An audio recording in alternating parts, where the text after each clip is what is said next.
everyone. Dion Edwards here, real estate agent with StreetCity Realty. Today I'm here with Jed Jefferson of Design for Life.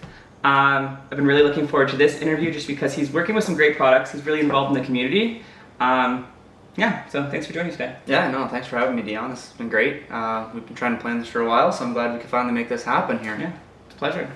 Why don't you just tell us about the business? Describe it. What is Design for Life? Yeah, so I'm a BCIN designer here in London. I'm qualified through the OBC, which sets a minimum standard for building construction.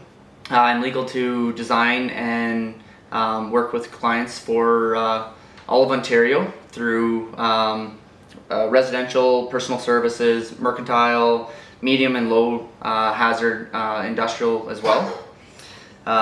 Being a BCIN designer with the Ministry of Housing, I'm all certified and yeah. Mm-hmm. So the main thing you do basically is design houses and building plans, right? Yeah, so all my plans, I work with the clients and figure out their needs and their wants, and some of them have aspirations that they're kind of looking to achieve through the building process as well, and what their kind of out goals are for it. Cool. But yeah, my plans once we're finished working with them, and once the clients, of course, are happy, and we send them off for building permits, and those are what the framers and all your construction trades all base their work off of. Cool. Yeah. So what made you decide to get into this space? What made you decide to start the business?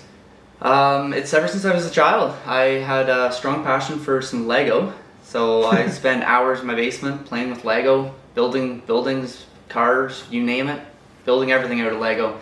And then there was a guy named Daryl Weiser who owns Darkad Designs up in Walkerton, Ontario. So I'm from up that area of the Ontario, and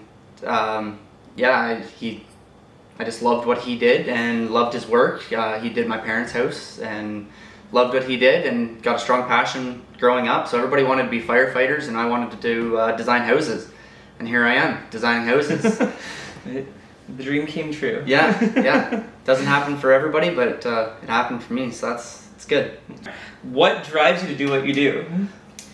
I love making people happy, making their dreams come true. When they come to me with a list of stuff and a couple pictures off of Pinterest, and I can turn those Pinterest pictures into a reality and have a house that fits their needs and functions and gain space that sometimes they wouldn't even think that they had. So with that, I do new builds and renovations and additions and all that kind of stuff. So the renovation jobs definitely, they're a little bit trickier from my standpoint, but I love seeing the end goal, because you can open up a space that feels so tight in those old houses that have tons of walls, and you can open it up and people can see what kind of space they actually have and find space where they didn't even know existed. So. Mm-hmm. So you're saying you do more than just new builds. You're also doing renovations. Yeah. Additions. Yeah, anything that basically you need a building permit for. I can do decks, sunrooms, additions, renovations, anything up to 600 square meters, so roughly 6,500 square feet, 3 stories in height. Cool. Yeah. Awesome. And if someone wants to work with you, what does that process look like? Walk us through that. Yeah, so I like to get to know my clients. So I have a questionnaire that I sit down with clients and I ask them, and one of the questions would be, is family time a priority to you? So do you like sitting in your family room, or are you sort of like a chef and you like to spend more time in your kitchen? And we sort of focus those main points and kind of figure out what they're after and their end goal is going to be in those projects. And so we sit down, we have our meeting, we get to know each other, and then it takes a couple of weeks for me to work my magic, and we get something rolling, and then we have a couple of little preliminary drawings, and I show them those, and then we destroy those sometimes and change everything, or sometimes it just works out that the client loves what I've came up with and loves what we've worked together to create, and then hopefully we can get those onto the final building process and get them off to get pricing and get the building built. I love that. So I like that you do the questionnaire. That's a really good way to get to know the people. Yeah, I'm a strong believer in getting to know the people to make sure that I'm meeting their goals rather than just being a person on the phone and trying to guess at what they like. So yeah. Otherwise, they would just go online and find one that exists. You're trying to build something for them, exactly. for the family. Very personal service. So yeah. What is some odd requests? What's an odd request you've received? I'm working on a project right now with 2 master bedrooms plus another suite. So it's the first one that I've ever had somebody offer or wants 2 master bedrooms. Now it's a lakefront project, so definitely upside to having 2 master bedrooms is, I mean, this is only one family that's going to be having that, but if future resale, if it's a bigger house, so if you have 2 families coming in and you can have the double master bedrooms, then it works out well. You can have 2 good suites with en-suites and big walk-in closets and the whole ordeal, so it works out well. Awesome. How long have you lived in the neighborhood? So my wife and I, we bought this house in 2012, so we've been here for 9 years now. Really got to know our neighbors quite well. We host our neighborhood block party, which is always a fun time, get all the new neighbors, because everybody, of course, in this neighborhood. And like everybody's buying and selling right now with the price of the real estate. So. Yeah. Crazy time. Yeah, so it's nice. We get to know the new neighbors. The old neighbors obviously come over and we have a good time. So it's a great neighborhood. My wife grew up in this neighborhood, so yeah. And this kind of plays into that. How long have you lived in the area? So I'm relatively new to the neighborhood, as in 9 years now. My wife and her family grew up here, but I'm from up north, Teeswater actually. So it's straight up north of Richmond, about an hour and 45. Little small town, little hick town, farm town. But yeah, 9 years here, and there's no looking back. I love it. Won't be moving from here anytime soon. Sorry, Dion, I won't be selling my house anytime soon. But fair enough. What brought you to London then? Was it? I went to Fanshawe here for first year, and then I went up to Barrie to do my architectural technologist course up there to be able to do what I do now. I was in civil engineering here, but that's when I met my wife when I was here the first time. So she kind of brought me back to London, and that's where we are right now. They're missing you in Teeswater. I doubt it, but yeah. What is something you love about the area?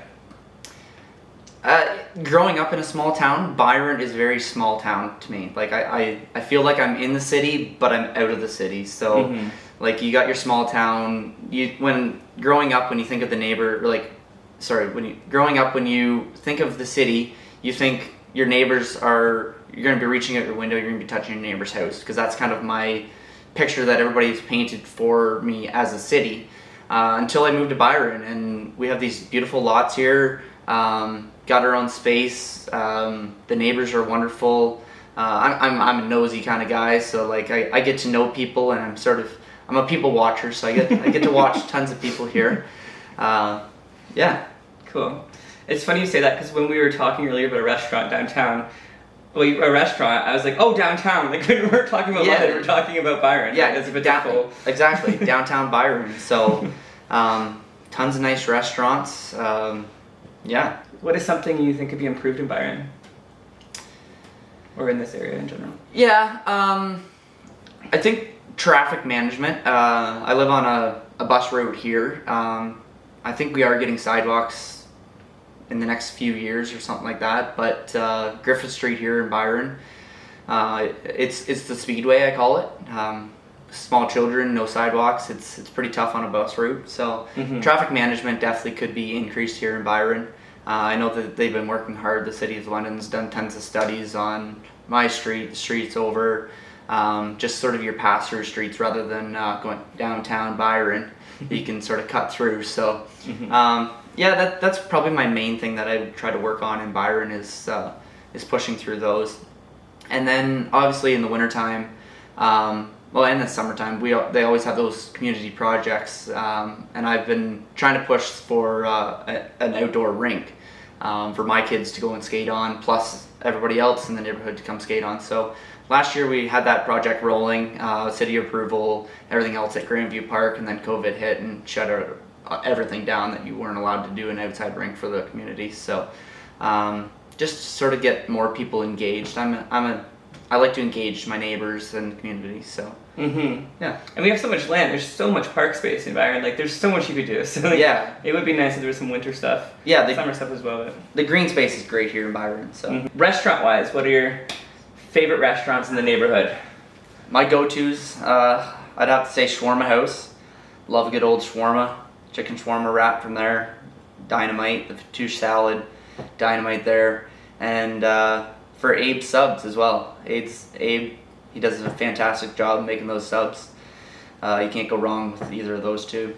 Cool. If you have a chance to check those out, I would highly recommend either of those. And this one's a little bit more of a tough question to answer. Why is it important to shop local? Yeah, local has always been a big thing for me. When COVID first hit, I actually surveyed the neighborhood and got a bunch of local businesses, reached out on Facebook, and we had I had 2 giveaways that I ran. Different local businesses donated whatever they wanted. So if they wanted to donate something that they have, I know some of them make cutting boards and charcuterie boards and that kind of stuff. They donated that stuff into these baskets. Some people gave gift cards. Some gave gift cards to local restaurants that they don't even own, but they wanted to contribute.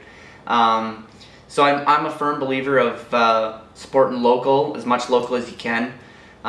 It's good for the neighborhood. It's good for resale. The more businesses you have in your area, as you know, convenience, your walking score, it adjusts even your own personal house and your business itself. So the more you support local, the better that the housing market in your local area will even be. So Jed, thanks for taking time out of your day to interview with me. It's been a pleasure, Dion. I'm glad that we made this happen. And yeah, definitely. It was great to learn more about your business. Great to learn more about Design for Life, a local thriving business.